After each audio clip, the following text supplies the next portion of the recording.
The next examples actually get into reminding us how trigonometry works. So 6 and 7 are honestly just so you have your calculator out and are making sure you are in the correct mode. So hopefully you have your calculator out, and if you type in sine of 84, however you have to do that, you should be getting about 995, technically 45, but wait, 10,000th I can read. 9945 is the nearest 10th, 100,000th, 10,000th. And if I want cosine of 82, if I just type that in, it's giving me 0.139. Then it says 17. The 7 is going to make that 1 round up. So if you're not seeing that, go through the steps we've talked about to change your mode from radians to degrees. Make sure you're not pushing the inverse button. These should be the decimals you're getting. Because if you're not getting those, you're definitely not going to get the next one. Because the next ones, you'll notice we're actually finding an x, and they're all side lengths. Now, I cannot use the Pythagorean theorem here, because when we did the Pythagorean theorem, you had to know 2 of your 3 sides.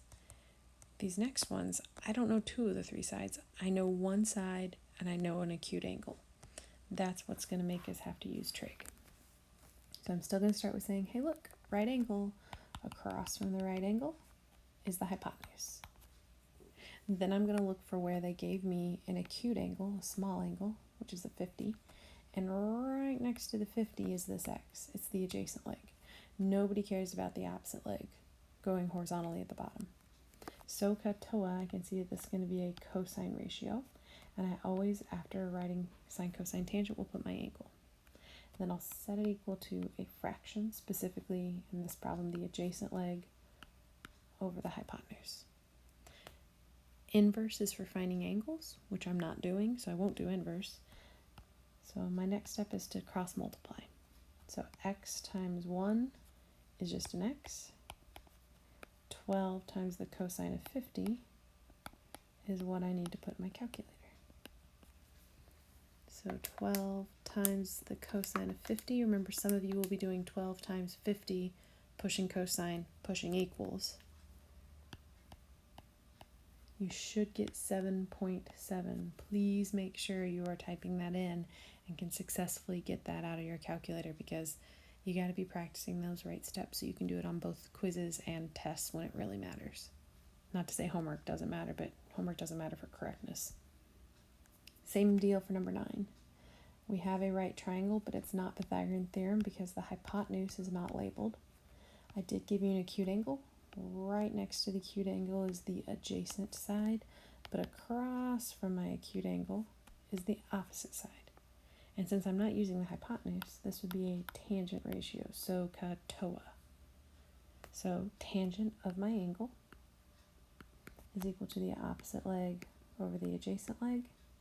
And again, when you're not finding an angle, you are going to cross multiply to find your side length. So 17 times 1 is 17. So that's from these two being multiplied. And it's going to be set equal to x times the tangent of 52, which is not an equation that's been solved. It has a multiplication. The opposite of multiplying is to divide. So to get x by itself, I'm going to have to divide by the tangent of 52 on both sides of the equal sign. So it'll be gone here.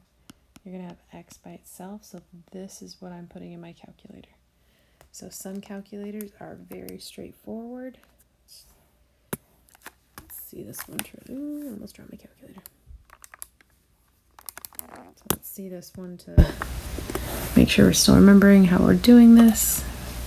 So 17 divided by the cosine of, I already forgot what I was doing.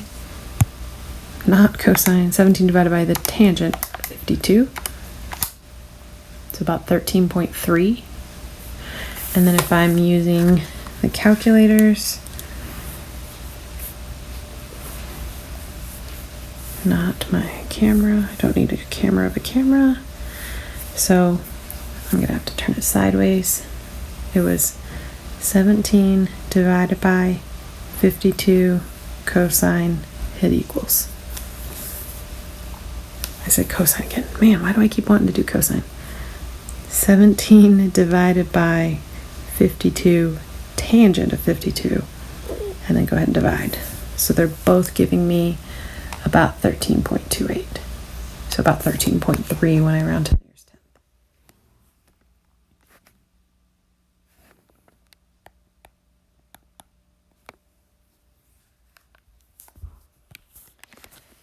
And this last one here, same deal. Yes, it's a right triangle. No, Pythagorean theorem doesn't work because while the hypotenuse is labeled, there's no other sides that are labeled. So from this acute angle, we have the side that's across from it.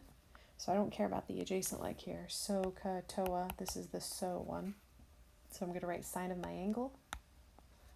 And sine of my angle and set it equal to the opposite leg over the hypotenuse. And just like the other ones, when you're finding a side length, you're going to cross multiply. So I'm going to put this over 1, which makes me already get x by itself, which is nice. And it's going to equal 14 times the sine of 66, which is about 12.8 once you've rounded correctly. So again, a reminder, if you are finding a side in a right triangle, consider the Pythagorean theorem, which means you would need to know two sides, or you're going to use trigonometry like I just did these ones, trigonometry, and then I'm not going to put that. And just the reminder of when you're doing it with trigonometry, you solve by cross multiplying.